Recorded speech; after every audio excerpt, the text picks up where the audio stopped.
Good morning, and welcome back to another Hard Foul Short recap of the show. All Super Bowl winners know what they're doing. Yes. Are they able to always repeat it?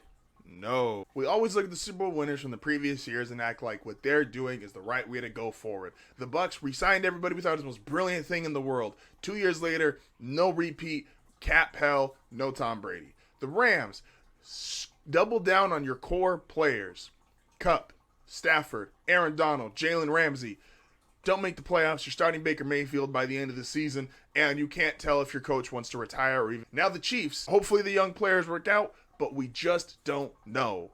We don't know if they're going to be able to do what the Patriots did, which is hit on very key specific draft picks and very key specific free agent signings. This is why the Patriots were a dynasty for almost 20 years, and we don't know what the Chiefs are going to be. But let's not act like all the Super Bowl winners have just figured it out, and there's no arguing or saying that what they're doing is potentially could go wrong.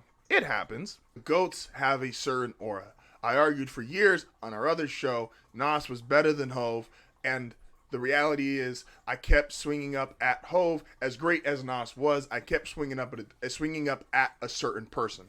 When you get these GOAT arguments, when you get LeBron, Kobe, Kareem, Magic, they are all swinging up at one guy. They could all be, for a certain generation, the greatest we've ever seen.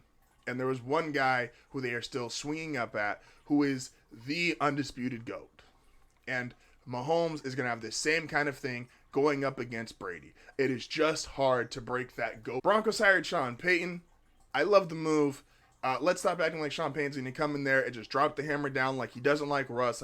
He's going to totally try to reform Russ and bring him back to these very early Seattle days. The reality is the culture of that organization is going to be set by the ownership group.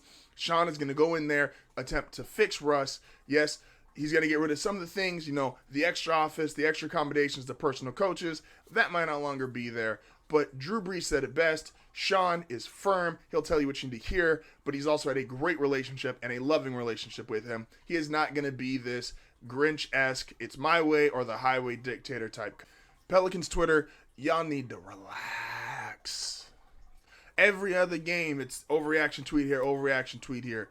The reality is the Pelicans have as talented a roster as anybody in the West. Yes, their top two players have missed a bunch of time. CJ's missed time as well. Herb Jones has missed time.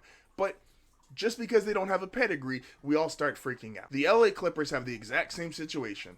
Great roster, great depth, and two-star players who miss a lot of games, specifically one.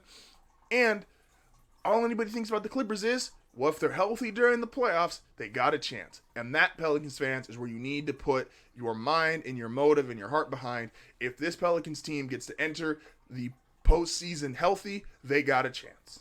Way too early Super Bowl odds are the most stupid thing that I've ever seen. There's no point for them. They don't matter. They are essentially just an end-of-season power rankings. Who won the Super Bowl? Well, then they're the favorites going into next season. All right, well, who was in the AFC and NFC Championship games? Well, they must be 2, 3, 4.